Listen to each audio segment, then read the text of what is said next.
noches. Bienvenidos a este espacio llamado Érase una vez, aquí en este hermoso canal Hispaniaro.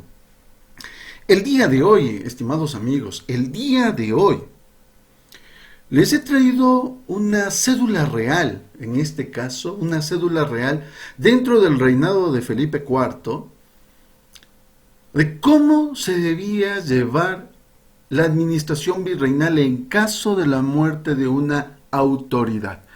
Anteriormente les he mostrado, en este caso, documentos de cómo funciona un cabildo. Ahora, cómo funcionaba directamente el virreinato.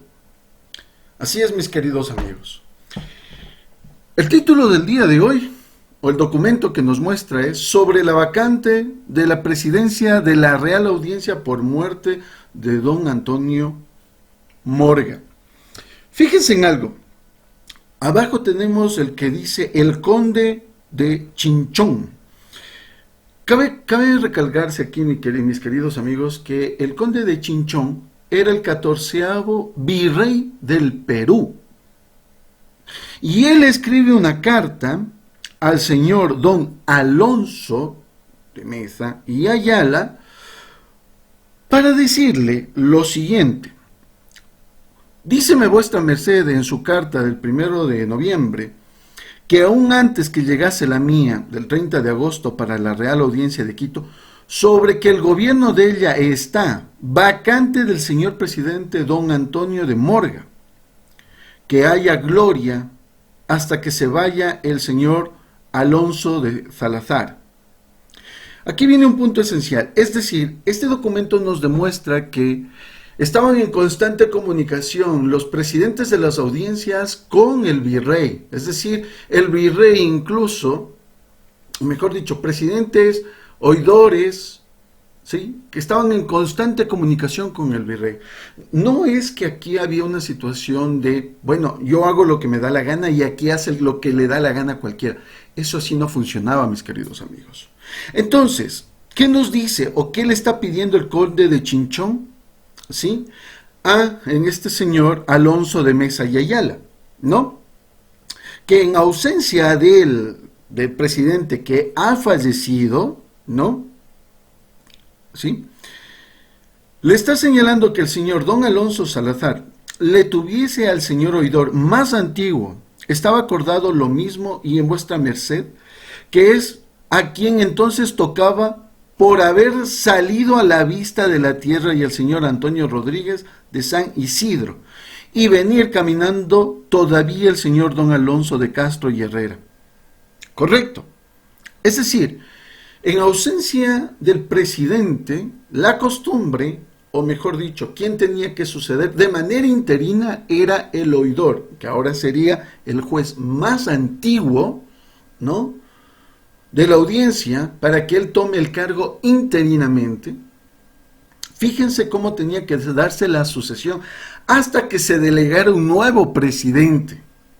No eran situaciones, o mejor dicho, eran situaciones que la gente conocía a perfección. Así es, mis queridos amigos, ¿no? Entonces, fíjese la situación. Y miren, y lo que nos dice al final el documento, mis queridos amigos, donde dice: y he holgado de entenderlo, y de vuestra merced estoy muy cierto que como tan honrado caballero y cuerdo ministro procurará siempre cumplir las obligaciones que le corren al servicio de su majestad, siempre en nombre del rey. Dios guarde a vuestra merced, mandado desde Lima, el 20 de diciembre de 1636. Fíjense la comunicación que había entre el virrey, es decir, que estaba en la ciudad de los Reyes, en Lima, que se estaba dirigiendo a la audiencia de Quito, es decir, precisamente a Quito. A la audiencia de Quito, todo lo que sería la región, que ahora sería el Ecuador, todo eso era Quito y parte del virreinato.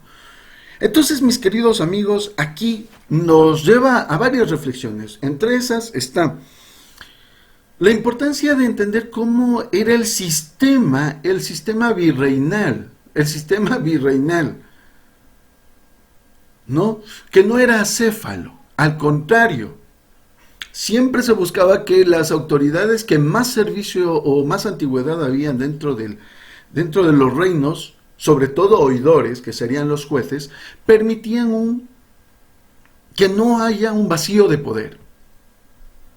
Esto es lo más interesante. Sin tanta constitucionalidad, a veces solo funcionaba, y mejor dicho, funcionaba a través de el uso y la costumbre, porque así se hacían las cosas, y la gente lo tenía muy claro. Sin tantas situaciones de constituciones, de constituyentes. No, a ver, esto pasaba, esta era la norma, así continuamos, porque la norma era la ley, es decir, gente que sabía vivir con la ley.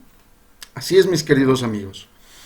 Entonces, fíjense este documento, esta cédula real. Es decir, las comunicaciones eran de ida y vuelta, es decir, constantemente se estaban comunicando de todo lo que pasaba en estos territorios. Sin más, mis queridos amigos, les dejo con esta pequeña cédula real.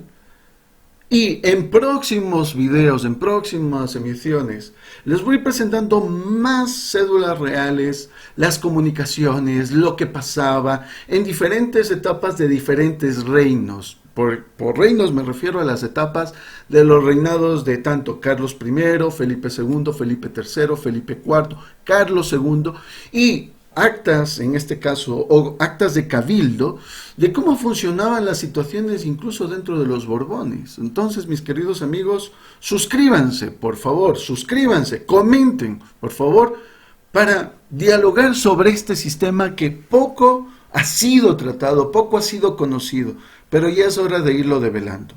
Soy Alejandro, les mando un abrazo a todos vosotros y recuerden, si queremos tener un pasado, o mejor dicho, si queremos tener un futuro, debemos conocer el pasado. Y si queremos tener un buen presente igual, debemos seguir conociendo y entendiendo y sobre todo ya defendiendo nuestro pasado.